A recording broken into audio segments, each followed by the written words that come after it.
escalated over the last couple of weeks. At the same time, we have been for 8 years already with a very substantive humanitarian operation in Ukraine on both sides of the contact line. And so, in a sense, we were in that conflict for a much longer time than the international community even recognized that this was a conflict and that serious things were happening around the contact line in Ukraine. But the form and format, the emanation, the escalation that we have seen over the last couple of weeks was certainly a surprise to us. We didn't count on it. And of course, we then also very frankly struggled to adapt our operation to this huge impact of military operation on the civilian population. What is, of course, always particularly mind-boggling is to see the enormous amount of suffering that we have accumulated over the last 6 weeks. And this is, of course, something which we will not get easy out of it. What strikes me most at the present moment is also that the cost of conflict is always underestimated when conflict escalates or starts. Also, the duration of a conflict is underestimated. I always have those leaders of countries who are in conflict and who tell me at the beginning that it will be over in a week or in 2 weeks, and it is never over in 2 weeks. And most of the time, we are still there 10 years after or 20 years after. And so the last point maybe is really also to recognize that in our mandate, as you know, we are not only an assistance organization. We care about the respect of international humanitarian law and principles, which is designed to limit the impact of warfare. And we are particularly struck by the number of violations in form of impact on the civilian populations that we are seeing. Thank you. While the European Union has mostly focused on people leaving the country, 4 million, more than that, an estimated 7 million people have now been displaced inside Ukraine, almost half of them children. The International Red Cross has been active in the country since day one of the invasion. Actually, it was there even before, as you mentioned. What's your assessment of the situation on the field? Well, our assessment is indeed that almost by the day, the needs within the country get more acute. Many people, as long as the military operations persist, and you know that despite the reconfiguration of the conflict in the last week, there is still a lot of military activities ongoing. There is the fear of further escalation ongoing, and this has almost preventive displacement as a consequence. And therefore, the needs are not only growing because of the direct impact of the war along the front lines, but also because of the psychological impact on displacement.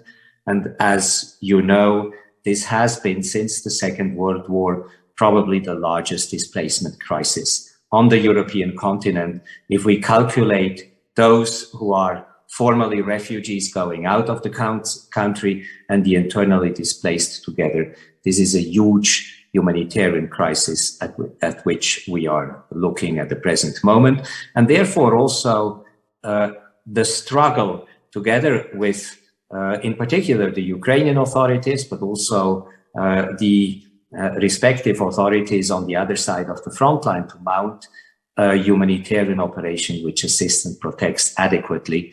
This is a big problem given the level of escalation.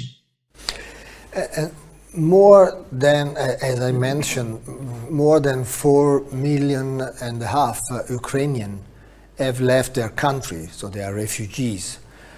How do you rate the European Union reaction to this unprecedented humanitarian crisis?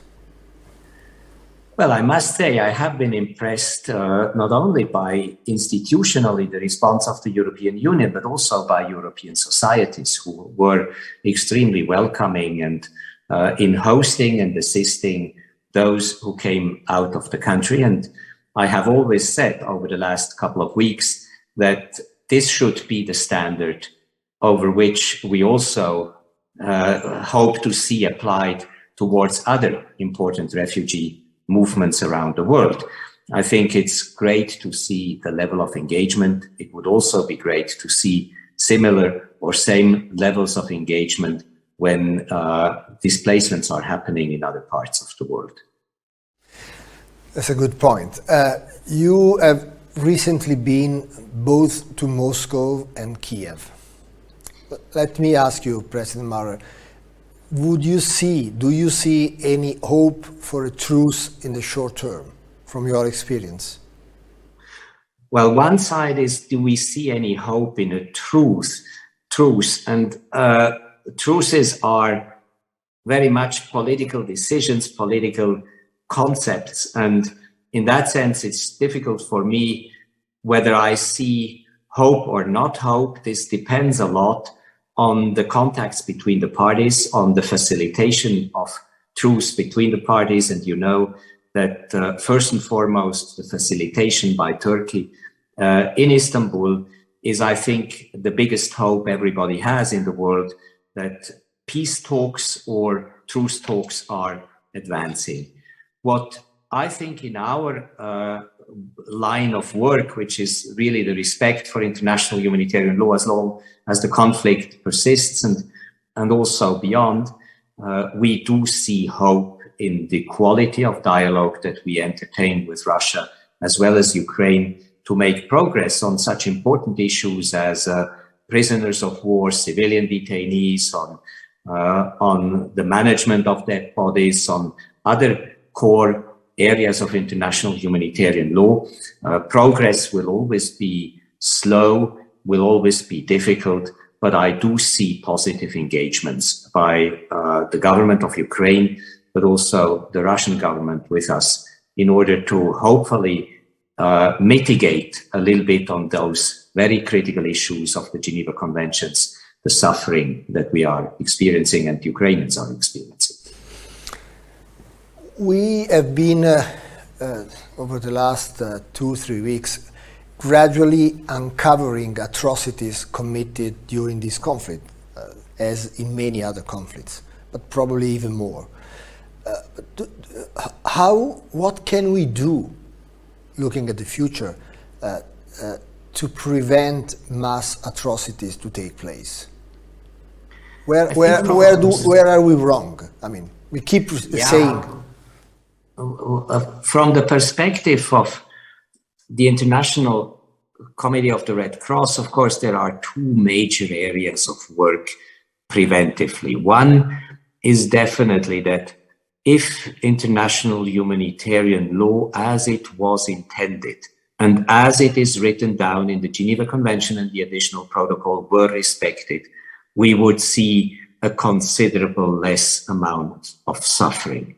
So knowing and respecting the law and ensuring that the armed forces know that the ground rules, the rules of procedures, the doctrines, the military doctrines are shaped in a way that protect civilians is the most effective preventive pathway that we would envisage. And then there is a second level which we have focused more over the last couple of years. It's looking at, I would almost say, the software of behavior of belligerents. How do we get to those breakdowns of civility in war? And how do we ensure that those who are engaged in military operations respect restraint against civilians, respect the international law? That's a behavioral science issue and not only a legal issue. And I think those two pathways at the present moment are priorities for ICRC to work in order to prevent that things are happening and that we are coming again to battlefields which look like the ones we have uncovered and seen over the last couple of weeks. But to this respect, do you think that international condemnations can help force parties in conflict to cease indiscriminate attacks on civilians and the perpetration of grave breaches of the Geneva Convention? Well, it may have a positive impact on at certain moments and in certain circumstances.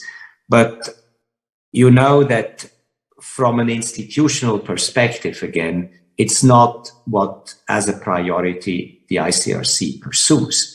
We have consistently held the opinion that in our line of work, first and foremost, we need to ensure confidential dialogue, and through confidential dialogue, contribute to trust building. Because at the end of the day, what is it when norms fail? It's also a failure of minimal trust between belligerents. The whole concept of respect builds on the minimal respect of norms by both sides of belligerents, and if we don't have it, then we have a breakdown of trust. Trust is not easily established in the public space, but trust is something which is established in slow motion progress that is very much the methodology that ICRC has applied over the last 160 years. I don't want to speak negatively about public condemnation. Other organizations have other mandates, have other profiles, have other ideas, but I want it to be clear what our course of action in priority is. And it's consistent to your mandate. There's been some disinformation during the rounds online about the relationship between the International Red Cross and the Russian Red Cross. Can you please tell us what the situation on the ground is? How do you cooperate with the Russian Red Cross, and what is your role in assisting the over 400,000 Ukrainians that arrived in Russia since the conflict started? Well, from ICRC sides, as with any national society in a theater of conflict in which we operate, the respective Red Cross society, be it the Ukrainian Red Cross or the Russian Red Cross, are privileged partners of ours in the respective territories of operation, and we normally support them to support the respective populations in their mandate. And of course, as in every family, there is sometimes tension on what principled humanitarianism is, and we try to solve those tensions by having dialogue with the respective national society. But with regard to the Russian Red Cross, this situation is not fundamentally different. They are the first line responders for those who come from Ukraine into Russia. ICRC tries to ensure that principles, humanitarianism, is respected by the Russian Red Cross in its assistance operation, and we uphold those principles within the movement. If we see areas of concern, we try to sort them out through dialogue. And then, of course, it is also one of the importance of ICRC being present on our own, and not only by supporting national societies, but also on our own, to have our own judgment what good humanitarianism in a certain context is. President Maurer, thank you very much indeed, and good luck for your very important and relevant work. It was a pleasure to have you with us. Thanks a lot. Appreciate the opportunity, and I wish you the best.